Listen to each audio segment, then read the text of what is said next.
Hello, good people. This is How to Save Rock. I'm your host, East Coast Pete. Welcome to Mid-Rock Crisis. Today we're going to talk about Timbuk 3. Their American duo became a quartet between 1986 and 1985. They released 6 studio albums, plus several live and compilation albums. Their best known song is The Future's So Bright, I Gotta Wear Shades. And that's not about what I thought it was about. It isn't. They came from Madison, Wisconsin, where they were first known as Pat McDonald and the Essentials. Pat played guitar, bass, harmonica, and sang. Barbara K. McDonald played guitar, mandolin, violin, drum machine, and also sang. Now, before I list their albums and songs, let me clear up the controversy surrounding Shades. Now, this was a huge hit, and Timbuk 3 was much more than a one-hit wonder. Like Bruce Springsteen's Born in the USA, Shades became a well-known hit by a misinterpretation of the lyrics. At first, it sounds like a positive gung-ho outlook, as in, the future looks pretty good. Many used it as a graduation song during the go-go 80s. But the McDonalds beg to differ. They say the song is more of a protest song. The bright future is the result of a nuclear holocaust. And it also takes a dig at Ronald Reagan. Consider this line in the third verse. Blowing up the lab, blowing the professor, torn between two evils, I always pick the lesser. It's a great rhyme, but the controversy was that the song was so popular because it was misunderstood. The band was often offered $900,000 to sell the rights to corporate interests, including AT&T, Ford, the United States Army, and Bausch and Lomb, to advertise their Ray-Ban sunglasses. The band said no. Not because they didn't need the money, but because they wouldn't sell out their own integrity. Even if the song hadn't been misunderstood, they would still have said no, as the lyrics would have to be altered to fit the Route 66 image that the corporations wanted to exploit. Of course, you'll have to take out that part about the bomb. What was that doing there anyway? This is reminiscent of the time when Ed Sullivan requested the Rolling Stones to temporarily change their lyrics of "Let's spend the night together" to "Let's spend some time together," and they complied.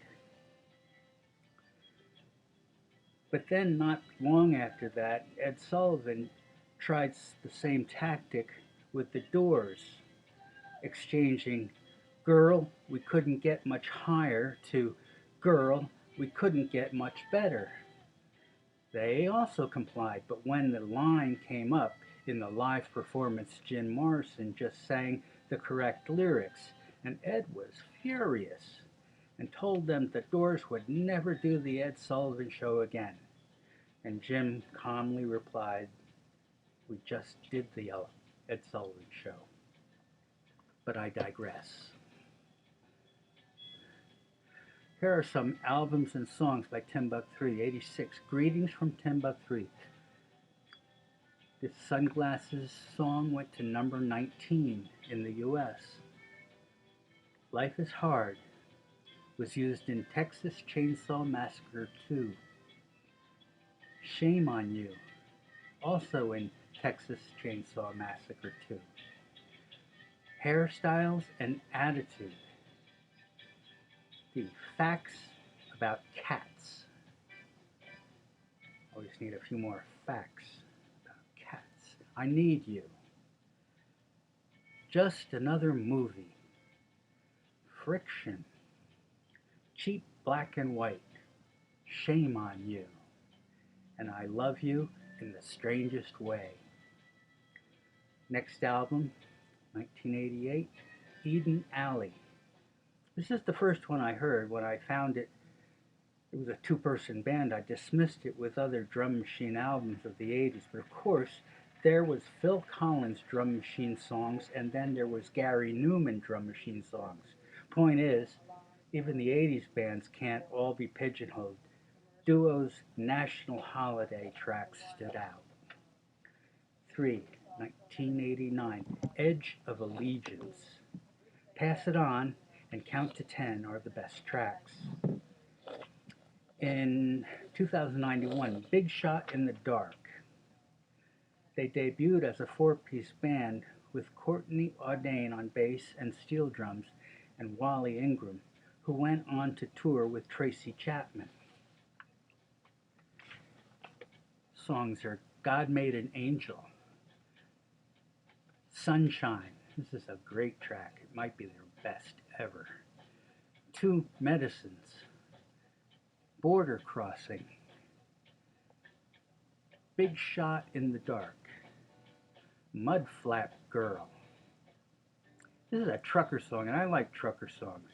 I was a trucker for a while. Big truck. Disland, Wake Up Little Darlin', 49 Plymouth, Little Things. Interesting song about devil in the details. Sunshine, an instrumental and quite delicious. I like the four-piece band approach better. Number 5, Espace or Nada. This was a live album. Number 6, in 1993, It Looks Like Dark to Me. This is an EP. 95, 100 Lovers. Now this is their best overall album, but it's also their last.